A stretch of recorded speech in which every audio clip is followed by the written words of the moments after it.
मी बोरकर गुरुजी, विश्वज्योतिषाचार्य, ब्रह्मांड ज्योतिष कार्यालय, मुक्काम पोस्ट रावेर, जिल्हा जळगाव, महाराष्ट्र. 2 दिवसापूर्वी घसरून पडलो होतो. पाय दुखापत होती आणि कारण आपण बघितलं तर ट्रीटमेंट घेऊनही काही बरा होत नव्हता पाय. मग शेवटी नातेवाईकांनी साताऱ्याचा पत्ता दिला. तिथे काल रात्रभर औषध ट्रीटमेंट घेतली. आता बरा पाय आहे. नाही असं काही नाही. हे बेळगावचे वैद्य आहे, इथे येतात. आता ते 80-85 वर्षाचे आहे, परंतु मला बराच फरक पडला. पण ते आता आजारी अवस्थेत आहे. आता मी पण 78 ते 82-85 असं आमचं गणित जमलं. ते प्रॅक्टिस करत नाही आणि त्यांना काही संतती पण नाही आहे. पत्नी स्वर्गवासी झालेले आहे. योगायोगाने त्यांचा संबंध माझ्याशी आला होता, म्हणून मी इथपर आलो. असो, पाय बराचपैकी म्हणजे 80% चांगला झाला आहे एका रात्रीतून. काल मी कुंभराशीचा 4 व्हीलर गाडीतून व्हिडिओ जारी केला, मार्गदर्शन केलं. त्याच्यामध्ये कुंभराशीचा जो मंत्र होता तो राहून गेलेला आहे, तो आपण देऊया. आज 2 जानेवारी 2026 वार शुक्रवार 4:15 वाजले दुपारचे आणि कराडच्या श्रीकृष्ण लॉजमधून मी हा व्हिडिओ जारी करत आहे. प्रसारण करण्यापूर्वी माझी पत्नी स्वर्गीय सौ निर्मलाबाई बोरकर यांना अभिवादन करूया आणि आजच्या कार्याला आपण सुरुवात करूया.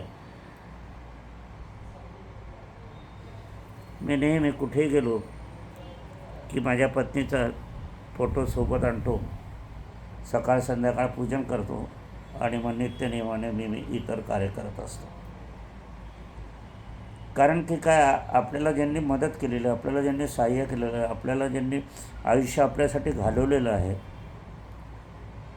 ते स्वर्गवासी झाले, निधन झाले तरी त्यांची स्मृती ठेवणं, आठवण ठेवणं, स्मरण करणं, पूजा अर्चा करणं आपलं कर्तव्य आहे. आईवडिलांनी आपल्याला जन्म दिलेला आहे. त्यांनी नाही संपत्ती दिली तरी चालेल, परंतु जन्म हा मोठा आहे. आजकालचा जन्म बघायला गेलं तर डॉक्टरशिवाय जन्म नाही, सिझेरियनशिवाय जन्म नाही.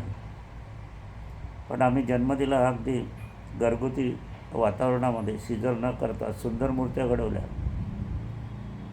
मी प्रत्येकाला सांगतो की तुम्ही ईश्वराचं रूपांतर जर करायला गेले किंवा ईश्वर तुम्हाला बघायचा असेल तर आईवडिलांमध्येच बघावा.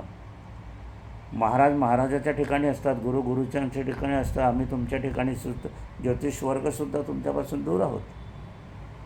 तुमच्या आईवडिलांचं महत्त्व जास्त, आमचं महत्त्व कमी आहे, अल्प आहे. आणि आईवडिलांचं कटघरात त्यांना कधीही करता येत नाही, उभं करता येत नाही, त्यांना डावलता येत नाही, त्यांची नाराजी घेता येत नाही, त्यांना एक शब्दाने एका क्षणाने दुखवता येत नाही. कारण ते जिवंतपणीचे परमेश्वर आहे. अनेकांचं मी 78 वय आहे, अनेकांच्या कथा कीर्तना आणि आयुष्य मी बघितलेलं आहे. तो विषय आपण घेणार आहोत. मला पुष्कळांचं आवाहन आहे की तुम्ही ह्याविषयी मार्गदर्शन करा, मी करेन. तत्पूर्वी आपण ज्या कुंभराशीबद्दलचे जे आहे ते आपण बघणार आहोत.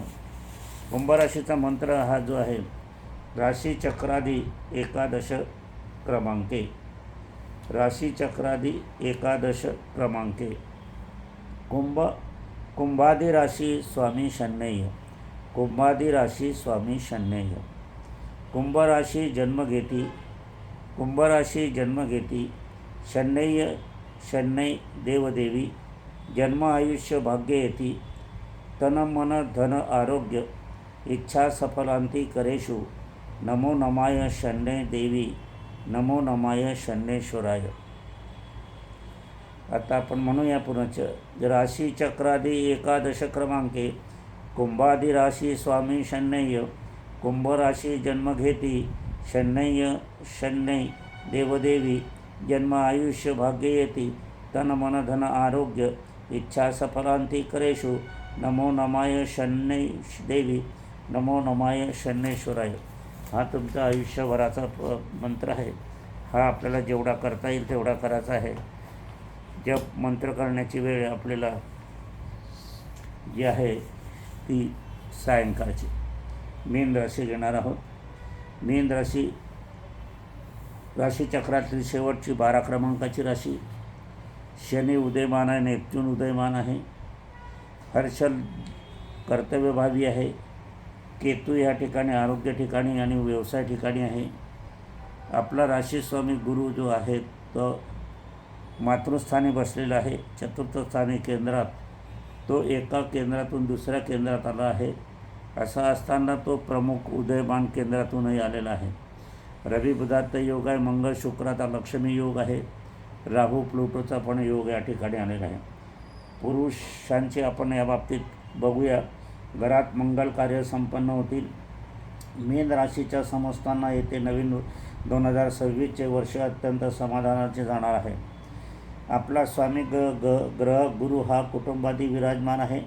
त्यामुळे मातापिता हेच आपल्या भाग्यस्थानी आहे. यांच्यासोबत आपले भाग्य उजळेल. मातापिता शारीरिक व्यतिरिक्त आपण केलेली प्रत्येक कृती आपणास समस्याग्रस्त ठरणार आहे. म्हणजे प्रत्येक कृती आपण आईवडिलांना विचारून करा असं या वर्षाचं 2026चं बाकीत आहे. आपणास याबाबत निर्णय घ्यायचा आहे. वाढते वय विवाह विलंबास कारण ठरत आहे. तर मातापिता सेवेतून मातापिताच्या संबंधातून आपला विवाह निश्चित ठरणार आहे. आपल्याच घरी शनी 2.5 वर्ष मुक्काम देऊन बसणार आहे. आपण लपून छपून लहान कार्य जरी केली तरी शनीची दृष्टी आपल्या कार्यावर राहणार आहे आणि अचानक अनपेक्षितरित्या विरोधात्मक घटना घडल्यास आपणच त्याला स्वयंभू कारणीभूत असणार आहे. महिला वर्ग माहेरी येणे जाणे वाढणार आहे. समस्त मीन राशीच्या विवाहित महिलांना काही ना काही कारणामुळे आपण माहेरी जाण्याच्या संधी साधणार आहात. मात्र माहेरी जाताना सासरच्या कथा सासरीच ठेवून जावे. माहेरची काही मंडळी त्यांच्या घरात होणाऱ्या सततचे वाद आपल्या घरात घालण्याचा प्रयत्न करत आहे. साडेसातीचे परिणाम होणार आहे हे लक्षात घ्याव्या. सासूला सोबत घेऊनच आपण नेहमी माहेरी जावे. ज्या तरुणीची प्रेमविवाह प्रकरणे चालू असतील तर त्यात चालना मिळेल. शुभमंगल करण्यासाठी हे वर्ष अडचणीचे जाणार आहे ठरणार आहे. आपल्या दोघात गैरसमज पसरण्याचा प्रयत्न होणार आहे. याबाबत आपण विशेष सावध राहावे. संसारातील वाद वाढवण्याचा प्रयत्न करू नये, अन्यथा हे प्रकरण कोर्ट कचेरीत जाण्याची शक्यता अधिक आहे. एकूण सौख्यात्मक वर्ष असणार आहे. नोकर वर्ग नोकरीचे कार्यक्षेत्र उत्तम राहील. नोकर वर्गात 7.5 जरी असली तरी हानिकारक असे वर्ष असणार नाही. लहान मोठ्या समस्या जरी असल्या तरी त्याचे निवारण लगेचच होणार आहे. शासकीय सरकारी नोकर वर्ग पगारवाढ तसे इतर सोयीसुविधा तसेच निवृत्तीची वयोमर्यादा देखील वाढणार आहे. शासनातून खाजगी क्षेत्रातील कामगारांना पाहिजे तसे सहकार्य मिळणार नाही. यामुळे खाजगी क्षेत्रातील कामगार वर्गाची अवस्था वाऱ्यावर सोडल्यासारखी होणार आहे. अनेक नोकर वर्ग आहेत त्या जागेवर नोकरी सोडणार आहेत व नवीन जागी रुजू होण्याचा प्रयत्न करणार आहे. नोकर वर्गाचे विवाह यावर्षी जमणार. वाहन खरेदीचे योग पण आहे. तीर्थाटन दूरवरचे प्रवासाचे योग पण नोकर वर्गास आहे. व्यवसाय लाभदायक वर्ष असणार आहे. व्यापारी गणांना हे वर्ष 2026चं लाभदायक ठरणार आहे. व्यवसायासाठी योग्य यावर्षी उत्तमच असणार आहे. आपण कुठलाही व्यवसाय करीत असला तरी नवीन 2026चे व्यवसाय आपणास सर्वसाधारणपणे नुकसानकारक ठरणार नाही, परंतु अधिक लाभदायक ठरण्याची शक्यता अधिक आहे. मात्र या वर्षात एखादी नवीन एजन्सीसुद्धा तुम्ही घेऊ शकतात. आपणास आपल्या मुलांना नवीन जागी किंवा त्याच जागी व्यवसाय करण्याची इच्छा असेल तर मात्र त्यांना कोणता व्यवसाय अनुकूल आहे, आपलं व्यवसाय करत आहे तो अनुकूल आहे का नाही हे बघूनच त्यांना आपल्या व्यवसायात सामील करून घ्यावं. हे वर्ष आपल्या व्यवसायासाठी उपयुक्त साधनसामुग्री, वजनकाटा, वाहन व्यवसायात लागणारी पूरक सामानाच्या खरेदीचे योग पण आहे. भागीदारी व्यवसाय मात्र आपण कदापि करू नये. उधारी उसनवारी प्रमाणात वसूल होऊ शकते. कुटुंबियात सोन्याचांदीचे दागिने आपण खरेदी करू शकणार आहात. विद्यार्थी वर्ग यश मिळवून देणारे हे वर्ष आपल्याला असणार आहे. आपण भरघोस यश मिळवणार आहात. आपण नवीन भौतिक साधनापासून दूर राहावे. TV मोबाईल पाहण्यात अधिक वेळ घालवू नये. वाहन शक्यतोवर चालवू नये. लहान मोठी जखम होण्याची संभावना आहे. या नवीन वर्षात आपल्या राशीला 7.5 असणार आहे. आपणास इतर ग्रहांची साथ असणार आहे. यामुळे नवीन वर्ष आपणास यश मिळवून देणारे असणार आहे. मातृपितृभावात बुधाते योग, विवाह योग, प्रवाह निश्चित यश मिळणार आहात. आपण संगीत, फोटोग्राफी, कलाकार, वाहन ही आवड असल्यास आपला यावर्षी स्पर्धात्मक परीक्षा देऊन विशेष यश आपण मिळवू शकता. म्हणजे एकूण 2026 विद्यार्थी वर्गास उत्तम आहे. राजकारणाबद्दल आपण बघूया. राजकारण वातावरण विरुद्ध असताना विजयप्राप्ती होणार आहे. राजकारणी व्यक्तींना हे नवीन वर्ष म्हणजे तारेवरचे कसरत असणार आहे. साडेसातीपणा हे लक्षात घेऊन आपल्याला करणं जरुरीचं आहे. आपले गुप्त असणारी कार्य देखील विरोधी पक्षांना माहिती पडणार आहे. नातेवाईकांची नाराजी आपल्या विरोधात निर्माण होत आहे हे लक्षात घ्या. आर्थिक व्यवहारात देखील आपली फसवणूक होणार आहे. निवडणुकीचा काळ जर राहिला तर अधिक खर्च करावा लागणार आहे. आपल्या विरोधातील वातावरण खोटी स्थिती असल्यामुळे केली जाणार आहे. अशी खोटी स्थितीची माहिती पसरवली जाणार आहे. याबाबत आपण सावध राहावे. जनमानस कार्यकर्त्यास संपर्क न करता आपण जनमानसाशी अधिक संपर्क वाढवावे. जसे कार्यकर्त्याशी आपण संबंध आहे तसं जनमानस जे नागरिक आहे यांच्याशी संपर्क सातत्याने आपल्याला 2026 ठेवण्याची अत्यंत गरज आहे. आर्थिक परिस्थिती अत्यंत उत्तम ह्या वर्षी आहे. साडेसाती म्हटले की माणूस चिंतातूर होतो, पण साडेसाती देखील आपणास आर्थिक लाभ मिळवून देणारे असतात. शनी हा धनी होतो, मला त्याचा नित्यांत अनुभव आहे.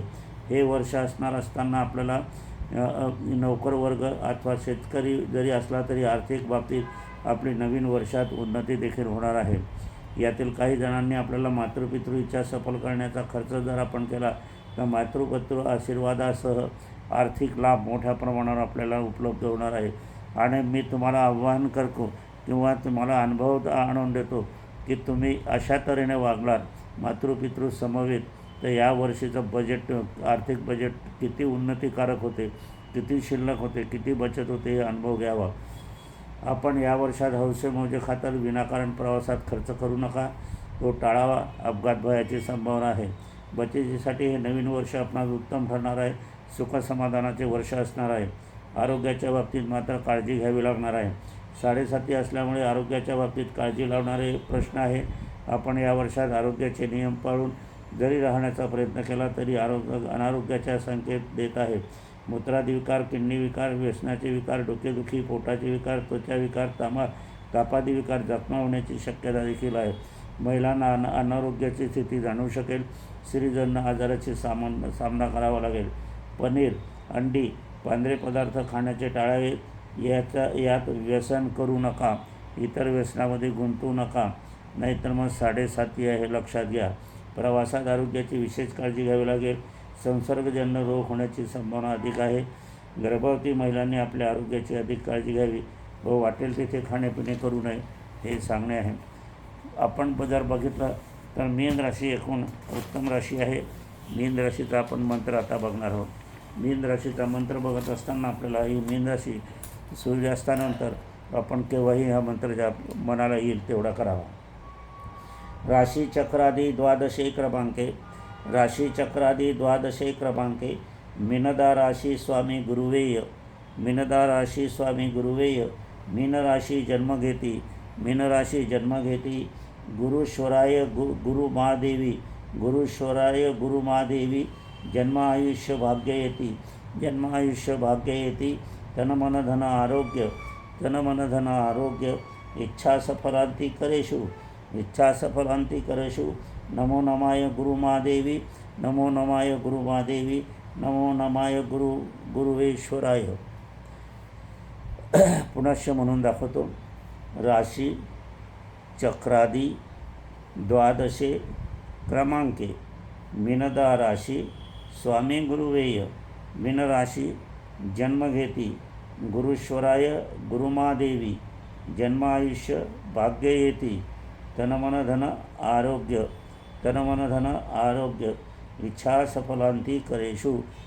सफलांती करेषु नमो नमाय गुरुमादेवी नमो नमाय गुरुवेश्वराय. अशा योग आहे. आपण ज्या वेळेला जन्म घेतो आईवडिलाच्या उदरातून तर आपण कोणाच्या घरात जन्म घ्यावा हे आपल्या अधिकारात नसते, इच्छेत नसते. कोणाला जन्म घालावा हे आईवडिलांच्या इच्छा नसतात, किंवा इच्छेनुसार तसं कार्य होतही नाही.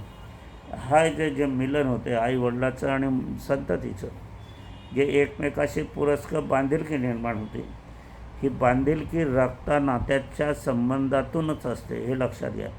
म्हणजे कशी आईचं रक्त, वडिलांचं जीवन प्राण, अशा एकत्र ह्याच्यातून तो आपला जीव प्राण तयार होत असतो. जे आईवडिलांच्या संबंधित आपण असतो. तर आईवडिलांचे जे घराण्याचे देवी देवता आहे, आई घराण्याचे जे पूजनपाठ आहे, आई घरांचे जे रीतिरिवाज आहे, ते पाळणं आपल्याला बंधनकारक आहे. भारतीय दंडविधानानुसार आपण भारतात राहतो, तर भारतात कायद्याचं पालन करणं आपलं कर्तव्य आहे आणि ते बंधनकारक आहे.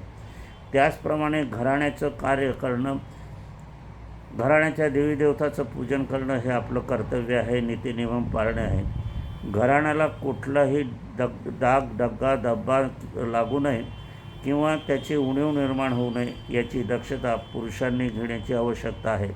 तसा दंडकच आहे. आणि आपल्या मुलांच्या बाबतीत आपणही त्याबाबत कडक शिस्तीत ठेवलं पाहिजे. आणि याच्या उपर जर मुलं वागत असतील तर मात्र भोग हा भोगावाच लागतो, एवढं नक्की आहे. म्हणून तो भोग भोगू नये. आपण सुखात राहावं, शांतीत राहावं, समृद्धीत राहावं, आपल्या घराण्याची पताका उंच करावी आपण, म्हणून आपण सुखसमृद्धीचं जीवन जगू शकतो असं आहे. असो, आजच्या कार्यक्रमाला इथेच विराम देण्यापूर्वी माझी पत्नी स्वर्गीय सौ निर्मलाबाई बोरकर यांना अभिवादन करूया आणि आपल्या कार्याचं समापन आपण करूया.